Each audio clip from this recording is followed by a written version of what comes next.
It's time for Agriculture, presented by Turkana Farms in Germantown, New York, a small-scale producer of heritage breed livestock and a wide array of vegetables and berries on just over 39 acres. They also produce a full array of garden vegetables, many of them heirloom varieties raised naturally, as well as an assortment of berries, including raspberries, blackberries, gooseberries, black, red, and white currants, mulberries, and elderberries. And now, here's Mark Scherzer. It was Thursday evening, and I assumed Eric and I would be on our own for dinner. Troy had gone to, where else? Troy, where he has been volunteering to help build backyard vegetable gardens with Soulfire Farm, a Black, Indigenous, and people of color-centered community farm committed to ending racism and injustice in the food system. Judging from his last foray to Soulfire, I assumed he'd be home quite late. Victoria, on the other hand, has been leaving not long after dawn for her job at Ironwood Farm in Ghent, a certified organic, women-operated farm. Check out their beautiful produce at the Rhinebeck Farmers Market, by the way. By the time she returns in late afternoon, she is often famished, eats a late afternoon dinner, and retires. Since it wouldn't be a whole household meal, I decided I didn't have to worry about appealing to everyone's dietary tastes, and figured I could satisfy one of my own spring passions, a meal based on a tender young weed that appears invasively every year at this time, lamb's quarters. The Latin name is Chenopodium album. It's also sometimes called wild spinach. It's in fact part of the amaranth family, related to spinach and quinoa. You undoubtedly have lamb's quarters growing in your yard. Virtually everyone does. It's a pervasive weed.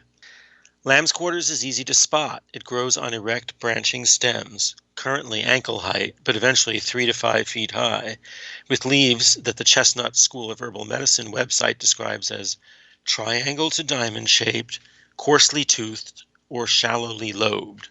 The real telltale sign is the underside of the leaves that are a gray to silver color, covered in a powdery substance which is apparently a sort of crystallized wax. According to the Chestnut School website, the nutritious seeds have been eaten for thousands of years in Eurasia, as evidenced by archaeological digs. A native species of lamb's quarters is one of the earliest agricultural crops grown in North America. Archaeologists have discovered seeds dating back 3,500 years. This cultivated strain of lamb's quarters predated the cultivation of corn by 1,500 years in eastern North America.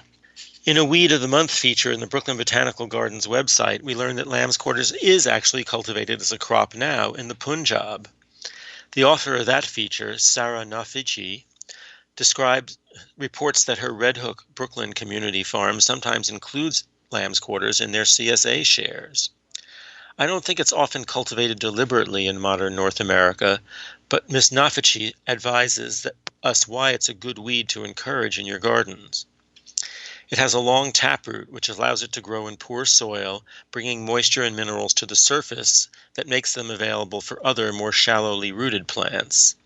And it can serve as a trap crop, diverting leaf miners away from beets and chard. Among its other virtues, lamb's quarters is high in vitamins A and C, in calcium, and in protein.